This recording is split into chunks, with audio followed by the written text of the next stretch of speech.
কে আমার কুটিরের বাইরে দাঁড়িয়ে আছো বলো। সর্বনাশ, সর্বনাশ! তন্ত্রমাতার শব্দ শুনেই বুঝে গেল যে বাইরে কেউ আছে। এক্ষুনি হয়তো সে বাইরেও বেরিয়ে আসবে আর আমাকে দেখে ফেলবে।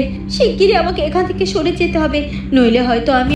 রত্নপুর রাজ্যের এক শাড়ি বাজারে শাড়ি নিয়ে পৌঁছায় মন্ত্রী মশাইয়ের দুজন তাঁতি। তারা একে একে কয়েকটি দোকানে শাড়ি বেচা কেনার দরদাম। এরপর চারুলতার বাবা সেই স্থানটির মাটি সরিয়ে পুঁটলিতে রাখা সে জিনিসগুলো বের করে আনে। যাক বাবা, দাঁড়ান, সাবধান রাজপুত্র, ভুলে ওই তলোয়ারটি স্পর্শ করবেন না আপনি, এতে যে মহা বিপদ হয়ে যাবে। চারুলতা তন্ত্রমাতার কুটিরের সামনে থেকে পালিয়ে এসে চারুলতা জঙ্গলের পথ দিয়ে হেঁটে রাজপ্রাসাদের দিকে যেতে থাকে। চারিদিকে অন্ধকার ঘনিয়ে আসছে। সেই সকালবেলায় পাঠিয়েছিলাম মার পরীকে রাজপ্রাসাদে। ওরা ওরা কেন এখনো ফিরলো না সেটা আমাকে রাজপ্রাসাদে গিয়েই জানতে হবে। আর তাছাড়া তন্ত্রমাতার মুখেও তো শুনতে পেলাম আমি, তারা নিশ্চয়ই রাজপুত্রের মহা বড় বিপদের আয়োজন সাজিয়েছে। তাই আমাকে এবার প্রাসাদে ফিরতেই হবে। রানীর হুকুম মেনে আমাকে আর বনবাসে দিন কাটালে চলবে না। কে জানে আমার রাজপুত্র এখন কেমন আছে? ইতিমধ্যে তার কোনো ক্ষতি হয়ে যায়নি তো? না, আমার রাজপুত্রের কোনো ক্ষতি হতে পারে না। আমি আসছি রাজপুত্র, আমি আসছি। এ কথা বলে চারুলতা দ্রুত পায়ে রাজপ্রাসাদের দিকে ছুটে যেতে থাকে। ওদিকে রাজেশবাবু লতার পরীর কাছে রানী মধুবালা এবং তন্ত্রমাতার করা ষড়যন্ত্রের ব্যাপারে সব কিছু খুলে বলে। শুনলেন তো, রানী মধুবালা তন্ত্রমাতার কুবুদ্ধি এবং কুপরামর্শ নিয়ে কত বড় খারাপ কাজে সংযুক্ত হয়েছে। সে এতদিন মহারাজকে নাকি বশ করে রেখেছিল, আর এখন রাজপুত্রকে বশ করতে চাইছে। একটি মন্ত্রপুতের শিকড় রাজপুত্রকে ছোঁয়াতে হবে, শুধু তাহলে রাজপুত্র নাকি মহারানীর বশ হয়ে যাবে। আর অনেকক্ষণ আগে মহারানী মধুবালা সে মন্ত্রপুত। শুনলে লতা, এই রাজেশ তো ভুল কথা বলছে না।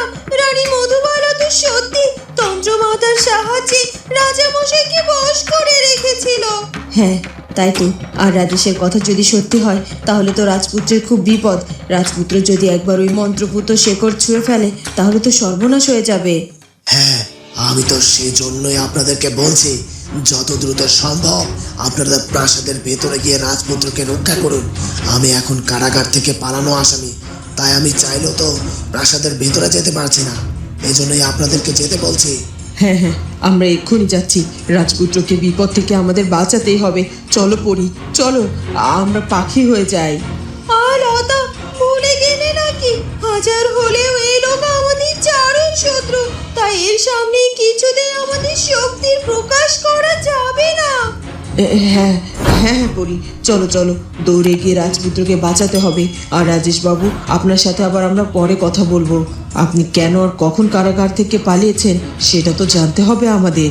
এই কথা বলে পরি আর লতা দ্রুত প্রাসাদের ভেতরে চলে যায়, আর রাজেশ সেখানেই দাঁড়িয়ে থাকে। সেই যে সেদিন চারুলতার জন্ম পরিচয়ের সেই মূল্যবান জিনিসগুলো আমি জঙ্গলের গহীনে রেখে এলাম, আর তো দেখতে যাওয়ার সুযোগ পেলাম না। সেগুলো ঠিক আছে কিনা কে জানে। আমি আমি আমি বরং যাই, এক্ষুনি একবার সেগুলো দেখে আসি। চারুর বাবা মোড়লের বাড়ি থেকে বেরিয়ে সুরেশপুরের শেষ মাথার গহীন জঙ্গলের দিকে যেতে থাকে। সোনা পাখি তখনও উড়ে উড়ে তাকেই অনুসরণ করতে থাকে।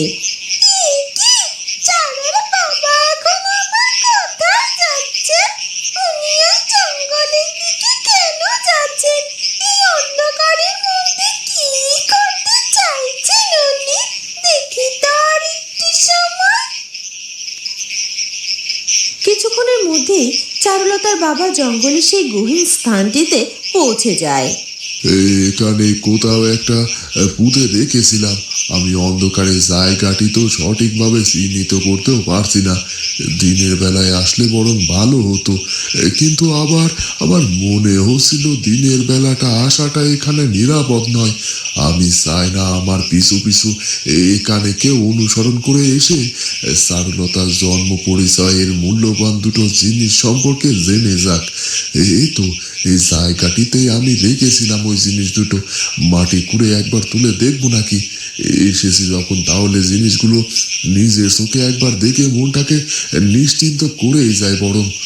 এরপর চারুলতার বাবা সেই স্থানটির মাটি সরিয়ে পুঁটলিতে রাখা সে জিনিসগুলো বের করে আনে।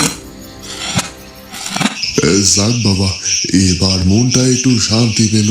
এগুলো তাহলে ঠিকঠাকই আছে। এটাই তাহলে এই জিনিসগুলোর জন্য নিরাপদ স্থান। আমি এগুলো আবার এখানে এভাবে রেখে যাই বরং। চারুলতা তখন হেমরাজ্যের রাজপ্রাসাদের সামনে এসে পৌঁছায়। এসে গেছি আমি, রাজপ্রাসাদের কাছে এসে গেছি। আর কিছুক্ষণের মধ্যে আমি হয়তো প্রাসাদের ভেতরে পৌঁছে যেতে পারবো।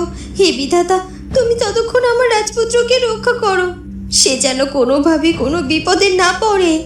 এই কথা বলেই চারুলতা প্রাসাদের ভেতরে প্রবেশ করে আর দূর থেকে রাজেশ চারুলতাকে দেখতে পায়। চারুলতা প্রাসাদে ফিরে এসেছে, তার মানে চারুলতাও কি কোনোভাবে জানতে পেরেছে রাজপুত্রের বিপদের ব্যাপারে? তাই হয়তো হবে, তা না হলে চারুলতা এভাবে ছুটতে ছুটতে কেন হঠাৎ চলে আসবে এখানে? এটাই বোধহয় সত্যিকারের ভালোবাসা। একজনকে বিপদে পড়লে অপরজন ঠিকই বুঝে যায়। 1000 মাইল দূরে থাকলেও চারুলতাও যতবার বিপদে পড়েছে, রাজপুত্র ঠিক ততবারই এভাবে ছুটে গিয়ে চারুলতাকে রক্ষা করতে। এই সব থেকেই চারুলতা আর রাজপুত্র অরুণের মধ্যকার এই অটুট ভালোবাসার প্রমাণ হয়। তার মানে আমি যে চারুলতাকে পছন্দ করে বিয়ে করতে চেয়েছিলাম, এটা শুধু আমার মোহ। আমি চারুলতাকে ভালোই বাসিনি কখনো। তাহলে কে আমার সত্যিকারের ভালোবাসা? রাজকন্যা জেসমিন? দাসী বিজলি, তুই আমায় কি খবর দিলি? আমায় তুই অনেক খুশি করে দিলি রে। আমার তো বড্ড খুশি খুশি লাগছে। রাজপুত্র আজ থেকে আমার বশ হয়ে যাবে। মহারাজকে বশে এনে যা যা করা অপূর্ণ ছিল, এবার রাজপুত্রকে দিয়ে সেগুলো সুদে আসলে মিটিয়ে নেব। হ্যাঁ পিসিমা, এবার রাজপুত্রকে দিয়ে চারুলতাকে একটা শিক্ষা দিতেই হবে। মহারাজকে বশে আনার সুবিধার্থে চারুলতাকে বনবাসে পাঠিয়েছি, আর রাজপুত্রকে বশে এনে চারুলতাকে এই হেমরাজ্য ছাড়া করব। আর তারপর একটা সময় আর সুযোগ মতো ওই চারুলতাকে আমি পৃথিবী থেকে সরিয়ে দেব। হ্যাঁ, দাঁড়ান রানীমা, দাঁড়ান, আগে দেখে নি কি হয়। রাজপুত্র আদৌ সেই মন্ত্রপুত শিকড়টি ছোবে তো, নাকি আপনাদের এইবারে পরিকল্পনাও ব্যর্থ হবে? আপনারা তো অনেক সময় পরিকল্পনা করে অনেক আগেই খুশি হয়ে বসে আছেন, কিন্তু পরবর্তীতে দেখা যায় শেষ মুহূর্ত গিয়ে সব কিছু বানচাল হয়ে যায়। এইবার আবার তেমন কিছু হবে না তো? আহ দাসী, তোর দেখছি খুব সাহস হয়েছে। দেখছিস খুশি মনে একটু মন খুলে হাসছি, সেটাও তোর সহ্য হচ্ছে না, তাই না রে? দিলি তো আমার মনটাকে খারাপ করে। তুমি রেগে যেও না পিসিমা, একটা কথা ভেবে দেখো, দাসী বিজলি কিন্তু খুব একটা ভুল কথা বলেনি।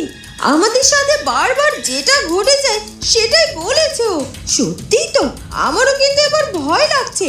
রাজপুত্র অরুণ যদি সেই মন্ত্রপুত শিকড়টি না ছুঁয়ে থাকে, তাহলে তো সে তোমার বশীভূত হবে না। তোমার কোনো পরিকল্পনা তাহলে কাজও করবে না।